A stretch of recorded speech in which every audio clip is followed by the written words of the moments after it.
இருக்கும்போது வரி இருந்ததை விட ஜிஎஸ்டியா வரும்போது வரி கம்மியா தான் கட்டுறோம். ஆனா நம்ம எவ்வளவு கட்டுறோம் நமக்கு தெரியுது. வேட்டா இருக்கும்போது நமக்கு தெரியல. இன்கம் டாக்ஸ் அப்படின்றது ஒரு ஸ்கூல்ல நல்லா படிக்கிற பையனை கூப்பிட்டு முட்டி போடுறான்னு சொல்றதும், படிக்காம தெரிஞ்சுட்டு இருக்கிற பையனை கூப்பிட்டு வாழ்த்து தெரிவிக்கிறதும் தான் இன்கம் டாக்ஸ். அந்த 1 கோடி ரூபாய் இன்கம் டாக்ஸ் கட்டினவனுக்கும் 1 ரூபாவும் இன்கம் டாக்ஸ் கட்டாதவங்களுக்கும் என்ன வேறுபாடு கொடுக்குறோம்? இல்ல அப்படின்ட்டு ஸ்பெஷலான ஒரு வேறுபாடு எதுவும் கிடையாது. அப்படி இல்லன்னா அந்த 1 கோடி கட்டுறவங்களுக்கு நான் ஏன் கட்டணும்னு என்ன வருமா வராது பாருங்க. இன்னைக்கு வந்து பாத்தீங்கன்னா இன்கம் டாக்ஸ் இருக்கிறதுனாலதான் அதை பதுக்கணும்னு நினைக்கிறான். வரக்கூடிய வருமானத்தை காட்டக்கூடாதுன்னு நினைக்கிறான். வேலை செய்யாம ஒருத்தர் இருக்கிறானா ஜெயில போடுங்க. வேலை கிடைக்காம இருந்தா வேலை வாய்ப்பை உருவாக்கி கொடுக்கறது அரசாங்கத்தோட வேலை. வேலை கிடைச்சு செய்யாம சோம்பேறித்தனமா இருந்தா புடிச்சு ஜெயில போட்டு வேலை கொடுங்க. டிஎன் டாக்ஸ் 24 நேயர்கள் அனைவருக்கும் வணக்கம். இந்த வீடியோ குறிப்பா ஒரு மிகப்பெரிய விஷயத்த பேசணும் அப்படின்னு எனக்கே தோணுச்சு. அதனால்தான் தேசிய பொது உடைமை கட்சியின் நிறுவன தலைவர் சசிகரன் அவர்கள் தான் இதுக்கு ஓரளவுக்கு பதில் சொல்ல முடியும் அப்படின்னு எனக்கு தோணுச்சு. அதனாலதான் உடனே கூப்பிட்டேன். மிக்க நன்றி சார். ஆக்சுவலா உடனே உங்க பிஸி ஷெட்யூல்ல எனக்கு நீங்க உடனே அட்டன் பண்ணி சொன்னதுக்கு. ஃபர்ஸ்ட் ஆக்சுவலா என்னன்னா, நேயர்கள் கிட்ட நான் சொல்ல விரும்புறது, இந்தியாவை பொறுத்த வரைக்கும் ஒரு மிகப்பெரிய ஒரு வெறுப்பு, ஒரு எரிச்சல் இருக்கக்கூடிய விஷயம் என்ன அப்படின்னு வந்து பாத்தீங்கன்னா, நம்ம மேல சுமத்தப்படுகிற வரி. இப்போ வந்து பட்ஜெட் வேற வரப்போகுது. February 1 பட்ஜெட் அனௌன்ஸ் பண்ணிடுவாங்க. என்ன மாதிரியான புது டாக்ஸை போட்டு நம்மள இன்னும் புரிய போறாங்க அப்படின்ற ஆர்வம் மக்களுக்கு வந்துருச்சுன்னு சொல்லலாம். ஓகேப்பா, இப்போ வந்து என்னுடைய மந்த்லி சம்பளத்துல இருந்து எவ்வளவு எடுத்து வச்சு தேசத்துக்கு நான் கொடுக்கணும் அப்படின்ட்டு. இதற்கு வந்து நிறைய பேர் வந்து இல்ல, தேச வளர்ச்சிக்கு நீ டாக்ஸ் தான் கொடுக்கணும், நீ டாக்ஸ் கொடுத்தா மட்டும்தான் இந்தியன் அப்படின்னு வந்து மக்களை எவ்வளவு புழிய முடியுமோ அவ்வளவு புழியறாங்க நிர்மலா சீதாராமன் அவர்கள் அப்படின்ற குற்றச்சாட்டு ஒரு பக்கம். இன்னொரு பக்கம், நீ பே பண்ற டாக்ஸே ரொம்ப கம்மி தான்ப்பா, மேலை நாடுகளை பார்த்தீங்கன்னா நீ 50% வரைக்கும் டாக்ஸ் கொடுக்கணும் அப்படின்ற வாதங்கள் ஒரு பக்கம். ஸோ இந்த டாக்ஸ், இந்த சிஸ்டம் இதெல்லாம் ஒரு பக்கம் இருந்தாலும் புழிஞ்சிட்டே இருக்காங்கப்பா அப்படின்ற ஒரு அந்த ஒரு பிரச்சாரத்தை முறியெடுக்க வேண்டுமா, இல்லை அந்த பிரச்சாரத்தில் நியாயம் இருக்கிறதா அப்படின்னு தான் இந்த வீடியோல வந்து டிஸ்கஸ் பண்ண போறோம். தேசிய பொது உடைமை கட்சியின் நிறுவன தலைவர் சசிகரன் அவர்கள் நம்முடன் இணைந்திருக்கிறார். வணக்கம் சார். வெல்கம். வணக்கம், நன்றி சார். நீங்க வந்து பினான்சியலாவும் ஒரு எக்ஸ்பர்ட் அப்படின்றது எங்களுக்கு தெரியும். Apart from being political party head, நீங்க வந்து பினான்சியலாவும் ஒரு மிகப்பெரிய எக்ஸ்பர்ட்ன்றது தெரியும். சோ இந்த முறை என்னுடைய மாச சம்பளத்துல இருந்து எத்தனை % நான் டாக்ஸ் பே பண்றதுக்கு தயாராகணும் சார்? ஒரு விஷயத்த வந்து திருத்தம் செய்யணும்னு நினைக்கிறேன். வரின்றது பிஜேபி வந்ததுக்கு அப்புறமா வரலைங்க, புதுசா கண்டுபிடிக்கப்படல. பாரதம் உருவாக்குனதுல இருந்தே வரி இருக்கு. வரி வசூல்ன்றதே ஒரு புதிய உச்சத்தை வந்து ஒவ்வொரு தடவை நியூஸ் நடக்கும் போதும் ஜிஎஸ்டி இந்தியா சாதனை, ஜிஎஸ்டி வரி வசூல், வரி மட்டும் தான் இந்தியா அப்படின்ற அளவுக்கு பிம்பம் உருவானது பிஜேபி வந்ததுக்கு அப்புறம் தானே. ஜிஎஸ்டிக்கு முன்னாடி வரி இல்லையா? இல்ல, அது முன்னாடி வேட் வரி எல்லாம் இருந்தது. பட் இந்த அளவுக்கு உச்சமெல்லாம் தொடரலையே. அதுதான் நான் சொல்றேன். ஜிஎஸ்டின்றது வந்து பாத்தீங்க அப்படின்னா எதுக்காக கொண்டு வந்தது காங்கிரஸ். எதுக்காக கொண்டு வராங்க அப்படின்னா, இந்தியாவில தமிழ்நாட்டுல ஒரு பொருளுக்கு ஒரு விலை, கர்நாடகால ஒரு பொருளுக்கு ஒரு விலை அப்படி இருக்கக்கூடாது. பாரதம் முழுவதும் ஒரு பொருளுக்கு ஒரே விலையாகத்தான் இருக்கணும். அதாவது ஒரே டாக்ஸாக தான் இருந்தால் ஒரே விலையாக இருக்கும். அதற்காக யூனிபிகேஷன் ஆஃப் டாக்ஸ் தான் ஜிஎஸ்டி. அந்தந்த ஸ்டேட் வச்சிருந்த வேட்டை ஜிஎஸ்டியா கொண்டு வராங்க. புரியுதுங்களா? அப்போ வேட்டா இருக்கும் போதும் வரி இருந்துச்சு, ஜிஎஸ்டியா வரும்போதும் வரி இருக்கு. வேட்டா இருக்கும்போது வரி இருந்ததை விட ஜிஎஸ்டியா வரும்போது வரி கம்மியா தான் கட்டுறோம். ஆனா நம்ம எவ்வளவு கட்டுறோம் நமக்கு தெரியுது. வேட்டா இருக்கும்போது நமக்கு தெரியல. இல்ல, இப்போ நீங்க சொல்றது வந்து பாத்தீங்கன்னா பாப்கார்னோட விலை வந்து தமிழ்நாட்டிலயும் சரி மத்திய பிரதேசத்திலயும் சரி ஒரே விலையாயிடுமா? இப்போ பேக்கெட் பாப்கார்ன், பிராண்டட் பாப்கார்ன் தமிழ்நாட்டுல வித்தாலும் அதே விலைதான், மத்திய பிரதேசல வித்தாலும் அதே விலைதான், காஷ்மீர்ல வித்தாலும் அதே விலைதான், கர்நாடகால வித்தாலும் அதே விலைதான். லூஸ்ல விக்கிறது அந்தந்த இடத்தை பொறுத்து விற்பாங்க. அது நம்ம இதுக்குள்ள கொண்டு வர முடியாது. சரி, மொத்தத்துல ஆனா நிர்மலா சீதாராமன் அவர்களுடைய ஒர்க்கிங் அப்படின்னு வந்து பாத்தீங்கன்னா எல்லா பொருளுக்கும் ஒரு ஜிஎஸ்டி போட்டுடணும் அப்படின்றதுல ஒரு குறியா இருக்கிறாங்களா அவங்க? பல பொருள் ஜிஎஸ்டில 0% இருக்குங்க. ஜிஎஸ்டின்றது வந்து பாத்தீங்கன்னா கொண்டு வந்துதான் 0 போடுவான்னு இருக்காங்களோ? வரிக்குள்ள கொண்டு வந்ததாங்க வரி இருக்கா வரி இல்லையான்னு சொல்ல முடியும். அதாவது இந்த ஜிஎஸ்டின்றது காங்கிரஸ் காலத்துல உருவாக்கப்பட்டது. ஜிஎஸ்டிக்கு முன்னாடி வேட் இருந்தது, தேசம் தொடங்கின காலத்துல இருந்து இருக்கு. உலகத்துல எல்லா நாடுகள்லயும் இருக்கு. ஜிஎஸ்டின்றது பாத்தீங்க அப்படின்னா ஒரு அரசாங்கம், இப்ப நீங்க சொன்னீங்க நான் ஷர்ட் வாங்குறேன் பேண்ட் வாங்குறேன் அப்படின்னு. இந்த ஷர்ட்டோ பேண்டோ ஷர்ட்டாகவோ பேண்டாகவோ உங்க கைக்கு வர்றதுக்கு அரசாங்கத்துடைய சப்போர்ட் இருக்கா இல்லையா? இருக்கிறது, நிச்சயமாக இருக்கிறது. அப்ப அரசாங்கம் அதற்காக ஏதோ ஒரு வேலை செய்யணுமா செய்யக்கூடாது? செஞ்சாகணும். செய்யறாங்க. அந்த வேலையை அவங்க செய்யணும்னா அதுக்கு நிதி வேணும். அந்த நிதி தான் ஜிஎஸ்டி. புரியுதுங்களா? பல டாக்ஸ் இருக்கு. அதாவது ப்ராப்பர்ட்டி டாக்ஸ் இருக்கு, ரோட் டாக்ஸ் இருக்கு. தமிழ்நாட்டுல பொறுத்து பாத்தீங்க அப்படின்னா நான் டோல்கேட்டை விட மாட்டேன் அப்படின்னு சொல்லுவாங்க. இந்த டாக்ஸ் எதிர்த்து போராடணும் அப்படின்றது வந்து பாத்தீங்க அப்படின்னா ஒரு பொலிட்டிக்கல் டைலாகா மாறிடுச்சு. நீங்க ஒவ்வொரு டாக்ஸும் ஏன் இருக்குன்னு பாருங்க. நீங்க ப்ராப்பர்ட்டி டாக்ஸ் இருக்கு. ஒரு வீடு கட்டுறீங்க. வீடு கட்டினா எனக்கு டிரைனேஜ் ஃபெசிலிட்டி வேணும், ரோடு வேணும், ஸ்ட்ரீட் லைட் வேணும். அந்த கார்பரேஷனோ முனிசிபாலிட்டி அதை போடணும். எப்படி போடுவாங்க?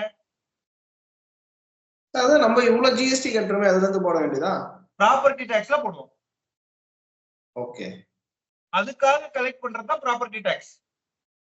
அதாவது ஒரு அபார்ட்மெண்ட்லயோ எங்கேயோ நீங்க இருந்தீங்கன்னா வந்து மெயின்டெனன்ஸ் வாங்குவாங்க. ஒரு 1000 ரூபாய், 800 ரூபாய், 1500 ரூபாய் அந்த மாதிரி டிசைட் பண்ணி வாங்குவாங்க. இந்த லிஃப்ட் போடுறதுக்கு, கூட்டி பேசுறதுக்கு, ஆளுங்க வர்றதுக்கு, சானிடைசேஷனுக்கு, அந்த மாதிரி எல்லாம். சோ அந்த மாதிரி ஒரு மெயின்டெனன்ஸ், அந்த மெயின்டெனன்ஸ் நீங்க முனிசிபாலிட்டி கொடுக்குறீங்க. அதுதான் ப்ராப்பர்ட்டி டாக்ஸ்.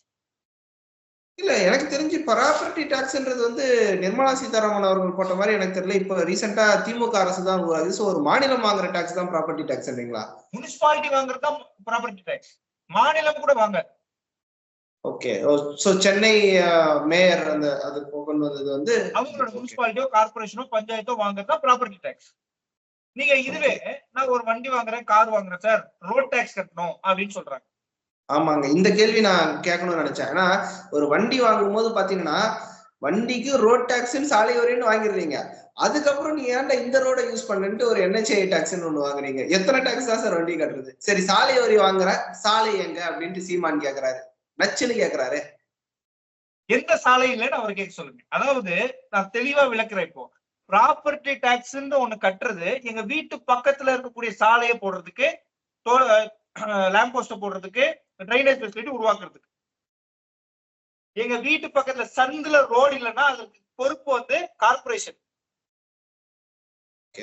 அவங்க கிட்ட போய் ப்ராப்பர்ட்டி டாக்ஸ் வாங்குறீங்களா, ஏன் ரோடு வரல நீங்க கேட்கணும்னா ஒரு நல்ல கேள்வி. ஸ்டேட் ஹைவே தான் ஸ்டேட் கவர்மெண்ட் போடும். ஸ்டேட் கவர்மெண்ட் ஸ்டேட் ஹைவே போறதுக்கான வருமானம் தான் ரோட் டாக்ஸ். நீங்க வண்டி வாங்கும்போது, கார் வாங்கும்போது அதுக்கு வரி கட்டுறீங்க. அந்த வரியை பயன்படுத்தி அவங்க சாலையை போடுறாங்க.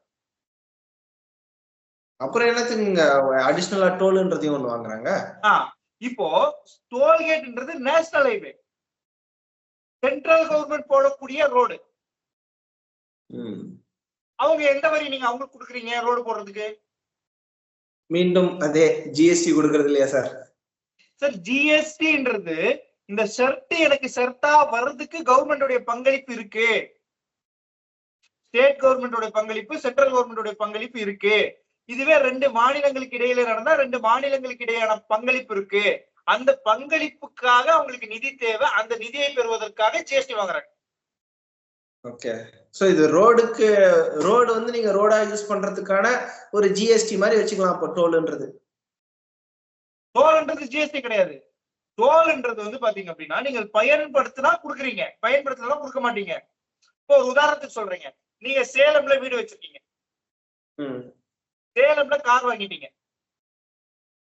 நீங்க கோயம்புத்தூர்ல குடியிருக்கீங்க, கார் எங்க பயன்படுத்துவீங்க?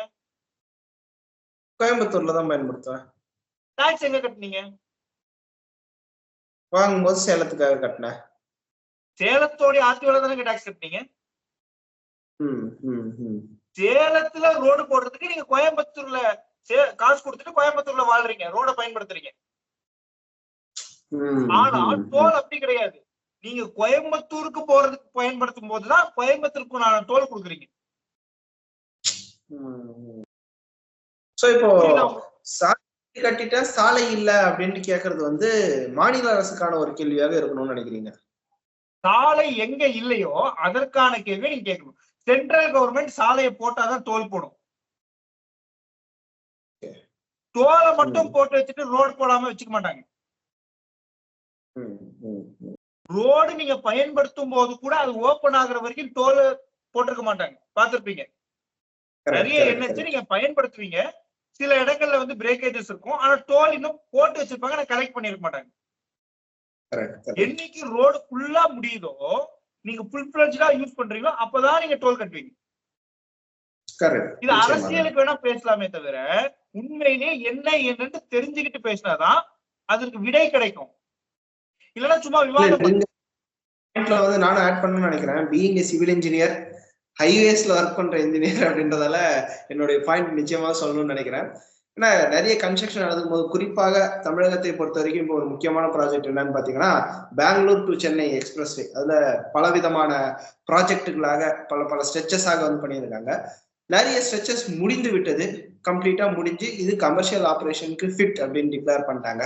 அந்த இடத்துல டோல் கலெக்ட் பண்ணிட்டு இருக்காங்க. இன்னும் சில இடத்துல முடியவில்லை. அதாவது ஒரு 30 கிலோமீட்டருக்கு ரோடு போடுறாங்கன்னா அங்க கிட்டத்தட்ட 28 கிலோமீட்டர் வரைக்குமே முடிஞ்சிருச்சு. 1 கிலோமீட்டர் 2 கிலோமீட்டர் முடியாம இருக்கும். ஆனாலும் அந்த 28-30 கிலோமீட்டருக்கு டோல் கலெக்ட் செய்யப்படாமல் தான் இருக்கிறது அப்படின்றதையும் நான் சொல்லிக்கொள்ள விரும்புகிறேன். பட் அகெயின் ஒரு கொஸ்டின் என்ன அப்படின்னா, சாலை வரி அப்படின்றது நம்ம போட்டுட்டோம். ஸோ என்னுடைய புரிதலுக்காக கேட்கிறேன், உங்க வீட்டு பக்கத்துல ரோடு சரியில்லைன்னா முனிசிபாலிட்டி கிட்ட கேட்கணும்.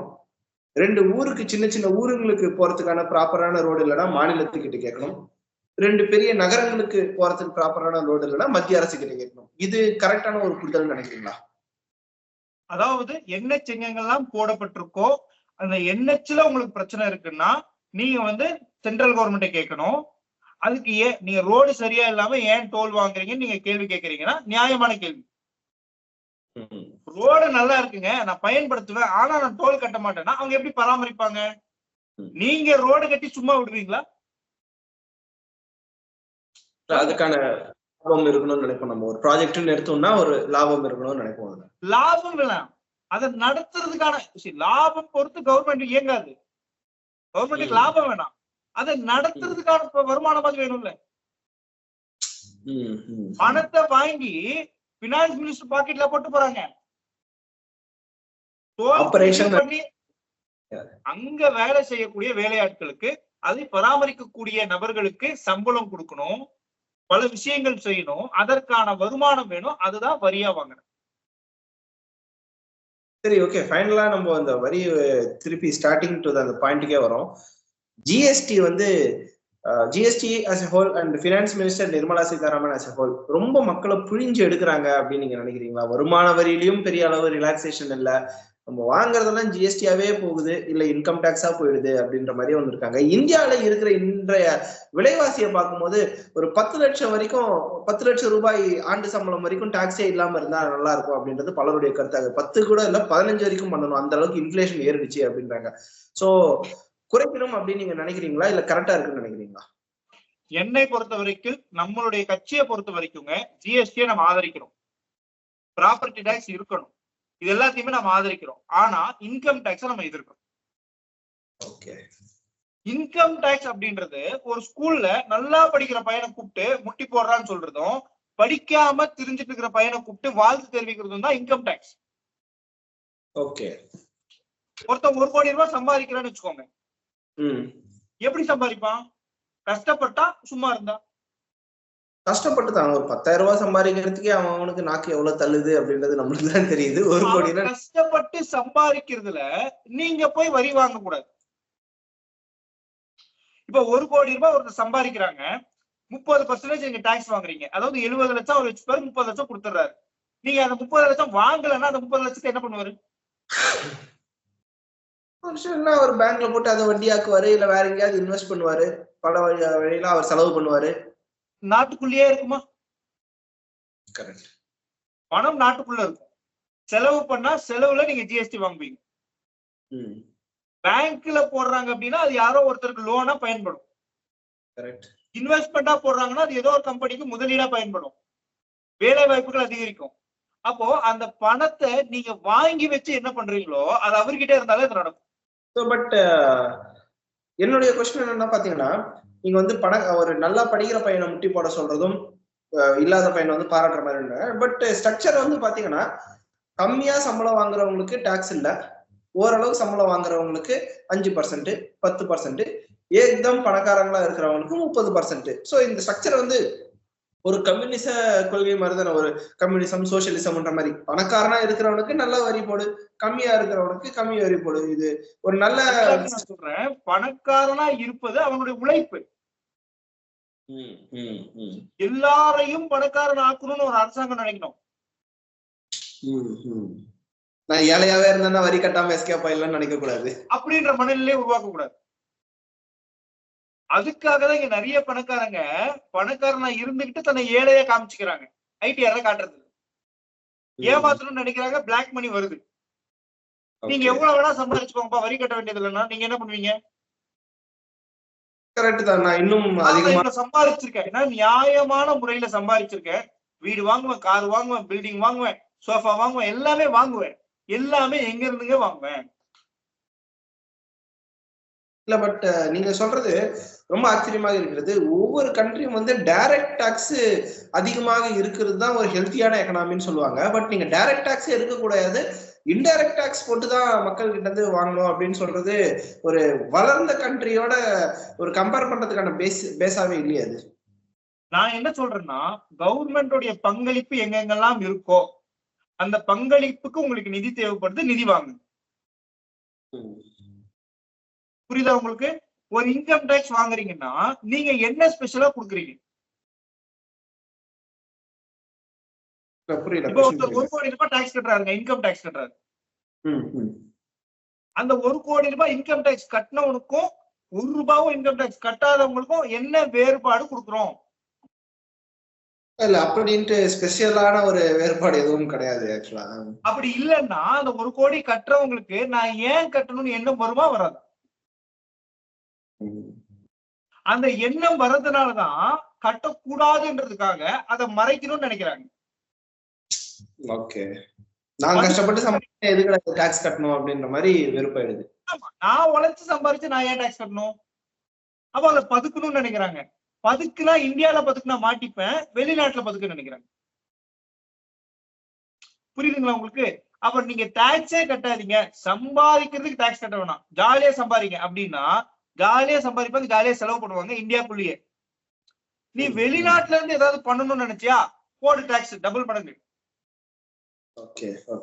இதுதான் நம்ம கட்சியோட நிலைப்பாடு. இது பல பேருக்கு பிடிக்கலாம், பல பேருக்கு பிடிக்காம இருக்கலாம், ஆனால் தேசம் வளரும். சுப்பிரமணிய சாமி ஒரு முறை சொன்னதாக எனக்கு ஞாபகம். நான் ஒருவேளை பினான்ஸ் மினிஸ்டராக இருந்தால் இன்கம் டாக்ஸ் அபாலிஷ் பண்ணிட்டு எஃப்டிக்கு வந்து நான் 10% வட்டி அப்படின்னு கொடுப்பேன், எல்லா பணமும் பேங்க்குக்கு வந்துடும் அப்படின்வாங்க. ஸோ அந்த மாதிரி பணம் வந்து அது ஒரு மாதிரி லாக் ஆயிடாதா? ஏன்னா இன்கம் டாக்ஸ்ல வந்து நீங்க இப்போ போடலை அப்படின்னும் போது எல்லாருமே ஜஸ்ட் அது பணத்தை வந்து பேங்க்ல மட்டுமே போட்டு ஒரு பணம் மார்க்கெட்ல வந்து ஒரு சர்க்குலேஷன் இல்லாம ஸ்டாப் ஆயிடும் நினைக்க. அந்த மாதிரி ஒரு சிச்சுவேஷன் மார்க்கெட்டுக்கு வரது தானுங்க. பேங்கோட வேலை என்னங்க? பேங்க் பினான்சியல் இன்டர்மீடியேஷன் ஆர் மானிட்டரி இன்டர்மீடியேஷன், அதுதான் பேங்க். பணத்தை எப்படியா வாங்கினா லோனா கொடுத்தாதானே பேங்க்குக்கு வருமானம். லோன் யார் வாங்குறா? அமெரிக்காக்காரனா? அதே நம் நாட்டை சேர்ந்தவர் தானே வாங்குறாங்க. அப்ப பணம் இங்க தானே சுத்துது. நீங்க அதை பேங்க்ல போடுறதுனால ஒருத்தருக்கு லோனா போகுது, நீங்க டாக்ஸ் கட்டணும் பதுக்கி பீரோல வச்சா யாருக்கும் பயன்படாது. இந்த நேரத்துல வேற டைரக்ட் டாக்ஸ் பற்றி ஒரு ரிஃபார்மேஷன் வருவதற்கு வாய்ப்பு இருக்கு அப்படின்னு வேற சொல்றாங்க. But new tax regime, old tax regime எல்லாமே வந்து இன்னும் டாக்ஸ் பேஸ்க்குள்ள நிறைய பேர் கொண்டு வர்றதுக்கான வேலைகள் தான் நடக்குதே தவிர நம்ம கண்ணுக்கு எட்டிய தூரம் வரைக்கும் டாக்ஸ் ரிமூவ் பண்றதுக்கான வாய்ப்பு இல்லை அப்படின்னு தானே சார் தோணுதானே? நம்ம கட்சியோட நிலைப்பாடு இன்கம் டாக்ஸ் அபாலிஷ் பண்ணணும். சம்பாதிப்பது குற்றம் அல்ல, எத்திக்கல் முறையில் எவ்வளவு சம்பாதித்தாலும் அது குற்றம் அல்ல. அது குற்றமாக இருந்தால்தான் ஃபைன் போடணும். ஃபைன் பயங்கரமா போட்டு டாக்ஸ் கம்மியா போடுன்றீங்க, இல்ல டாக்ஸே போடக்கூடாதுன்றீங்க? இன்கம் டாக்ஸ் போடாதீங்கன்ற. ஜிஎஸ்டி போடுங்க, ஏன்னா அதுல கவர்மெண்டோட பங்களிப்பு இருக்கு. ஒரு ஆபீஸ் வச்சிருக்காங்க, எம்ப்ளாய்மெண்ட் கொடுக்குறாங்க, ப்ரொஃபஷனல் டாக்ஸ் வாங்கணும். ஏன்னா அந்த ஆபீஸ்க்கு ஒரு சேஃப்டி, நாளைக்கு யாராவது வந்துட்டாங்க, ஏதாவது பிரச்சனை ஆயிடுச்சுன்னா போலீஸ கொடுக்கணும், இதெல்லாமே கொடுக்கணும். கவர்மெண்ட் சம்பளம் கொடுக்குறாங்க. தவிர கவர்மெண்டோடைய பங்களிப்பு ஒண்ணு இருக்கணும். இப்ப நான் வந்து ஒரு சிவில் இன்ஜினியரா இருக்கேன். கவர்மெண்ட் வந்து ஒரு ரோடு ப்ராஜெக்ட் அனௌன்ஸ் பண்ணா மட்டும்தான் எனக்கே வேலை. அந்த ப்ராஜெக்ட் வந்து எங்க கம்பெனி எடுக்கணும், எங்க கம்பெனி மூலமாக எனக்கு வேலை. சோ எனக்கு வேலை கிடைக்குது அப்படின்றதுல கவர்மெண்டோட பங்களிப்பு அப்ப இருக்கிறதா தானே அர்த்தம். வேலை கிடைக்குதுன்னா கவர்மெண்டோட பங்களிப்பு இருக்குங்க. ஆனா வேலைக்கு உங்களுக்கு யாருக்கு இங்க சம்பளம் கொடுக்குறா? வேற ஒரு முதலாளி கொடுக்குறாங்க. அந்த முதலாளி எதுக்காக வரி கட்டணும்? உங்களுக்கு சம்பளமும் கொடுத்து அவர் ப்ராஃபிட் லாஸும் பார்த்து ஜிஎஸ்டி கட்டி எல்லாமே பண்ணிட்டு வருமானத்துல வரக்கூடிய வருமானத்துல எதுக்கு வரி கட்டணும்? எந்த ஒரு ஆபீசருக்கும் வருமானத்தில் வரி தேவையில்லை. மற்ற பொருட்கள்ல இன்டைரக்ட் டாக்ஸ் மூலமாகவே அந்த வரியை வந்து ஈடுகட்டிடலாம்னு பாக்குறீங்க. ஏன்னா வருமானத்துல நீங்க வரி கட்டலனாலே அந்த பணமும் கவர்மெண்ட்டுக்கு தான் வரும், மார்க்கெட்டுக்கு தான் வரும்னு சொல்றேன். செலவுதான் பண்ணுவாங்க. பாருங்க, இன்னைக்கு வந்து பாத்தீங்கன்னா இன்கம் டாக்ஸ் இருக்கிறதுனாலதான் அதை பதுக்கணும்னு நினைக்கிறான். வரக்கூடிய வருமானத்தை காட்டக்கூடாதுன்னு நினைக்கிறான். இன்னைக்கு நான் சம்பாதிக்கிறது வெளியில சொல்லக்கூடாதுன்னு நினைக்கிறான். சம்பாதிக்கிறது குற்றம் இல்ல. அப்ப அது வெளியில சொல்லக்கூடாதுன்னு நினைக்கிறான்னா சம்பாதிக்கிறது குற்றம்ன்ற மனப்பான்மைக்குள்ள வந்துடுறான். அப்ப அந்த மனப்பான்மைக்கு அவன் வரும்போது சம்பாதிக்காம நிக்கப்படுறான். அப்ப அவனுடைய குடும்பம் வந்து வறுமை நிலத்திலேயே மாட்டிடுது. சம்பாதிக்கிறது குற்றம் இல்ல, தப்பான முறையில சம்பாதிச்ச குற்றம். சம்பாதிக்கிறது நல்லது, எல்லாரும் சம்பாதிங்க அப்படின்ற ஒரு மனப்பாவத்தை உருவாக்குனா எல்லாரும் சம்பாதிக்க ஆரம்பிப்பாங்க. வேலை செய்யாம ஒருத்தர் இருக்கிறானா ஜெயில போடுங்க. வேலை கிடைச்சு செய்யாம இருந்தா, வேலை கிடைக்காம இருந்தா வேலை வாய்ப்பை உருவாக்கி கொடுக்கறது அரசாங்கத்தோட வேலை. வேலை கிடைச்சு செய்யாம சோம்பேறித்தனமா இருந்தா புடிச்சு ஜெயில போட்டு வேலை கொடுங்க. இதுதான் நம்மளுடைய கட்சியோட நிலைப்பாடு. ஏன்னா நம்ம வாக்கரசியலுக்காக வரல, பல பேருடைய வாழ்க்கையை மாத்த வந்திருக்கோம், வருங்காலத்தை படைக்க வந்திருக்கோம். உண்மையிலே சார், ஆக்சுவலா இந்த வீடியோவோட ஸ்டார்டிங்ல வந்து பார்க்கும்போது என்னுடைய கண்ணோட்டம் வேறையாக இருந்தது. ஜிஎஸ்டி பற்றிய ஒரு புரிதலாகட்டும், இன்கம் டாக்ஸ் பற்றிய புரிதலாகட்டும், அண்ட் வேறு வரிகள், சாலை வரி உட்பட, சொத்து வரி உட்பட எல்லாருடைய வரிகளும் அது வேறொரு கண்ணோட்டத்தில் தான் இருந்தது. ஆனா ஒரு வரி தேவை, ஒரு வரி தேவையில்லை அப்படின்ற ஒரு புதிய கண்ணோட்டத்தை வந்து நீங்க வச்சீங்க. எதற்காக வரி போடுகிறார்கள் அப்படின்றத தெரிந்து கொண்டாலே எந்த வரி தேவை, எந்த வரி தேவையில்லாத ஒன்று அப்படின்ற அண்டர்ஸ்டாண்டிங் வரும். நேயர்களே, இந்த குறிப்பான இந்த ஒரு வீடியோவை பொறுத்த வரைக்கும் ஒரு ஐ ஓபனர்னு சொல்லலாம். ஒரு விஷயம் இல்ல, ரெண்டு விஷயம் இல்ல, 3 விஷயங்களுக்கான ஐ ஓபனர்னு சொல்லலாம். ஜிஎஸ்டி ஏன் தேவை, அது ஜிஎஸ்டி எப்படி இயங்குகிறது அப்படின்ற ஒரு விஷயம். அது மட்டும் இல்லாமல் உள்ளுக்குள்ளேயே போடக்கூடிய வரிகள், குறிப்பாக சாலையை பொறுத்த வரைக்கும், சாலை வரியை பொறுத்த வரைக்கும் பலவிதமான பொய் பிரச்சாரங்கள் இருக்கும். இந்த நேரத்தில் property tax, road tax and tollgate collection, இது 3மே வெவ்வேறு விஷயம் தொடர்பானது. 3மே நாம் கட்டிக்கொண்டே இருக்கிறோம். யாரிடம் எதை தொடர்பான கேள்வியை கேட்க வேண்டும் அப்படின்ற ஒரு மிகப்பெரிய ஐ ஓபனராக இந்த வீடியோ பார்க்கிறேன். நான் 3வது, இன்கம் டாக்ஸ் இப்போதைக்கு அதிகமாகத்தான் இருக்கிறது. அது 10 லட்சமோ 15 லட்சமோ உச்சவரம்பை ஏற்படுத்த தேவையில்லை. அது 1 கோடி இருந்தாலும் 1000 கோடியாக இருந்தாலும் நேர்மையாக சம்பாதிக்கும் பணத்திற்கு, வருமானத்திற்கு வரி இருக்கக்கூடாது அப்படின்றது தேசிய பொது உடைமை கட்சியின் நிலைப்பாடாக இருக்கிறது. இந்த வீடியோ நான் பண்ணும்போதே எனக்கு அது ஒரு ஐ ஓபனரா இருந்தது. உங்களுக்கு இது எப்படி தோன்றியது? ஒருவேளை மாற்று கருத்துக்கள் ஏதாவது இருந்தாலும் நீங்க வந்து சொல்லுங்க. அந்த மித்தையும் நிச்சயமாக இனிவரும் வீடியோக்கள் இருந்து பேசணும். உண்மையிலேயே ஒரு ஸ்பெஷல் தேங்க்ஸ் சார். இது ரொம்ப ஒரு பெரிய ஐ ஓபனராக இருந்தது இந்த வீடியோ. ரொம்ப நன்றி சார். அடுத்தடுத்த வீடியோக்களில் நிச்சயமாக நாம் மீண்டும் இணைவோம். நன்றி சார். நன்றி.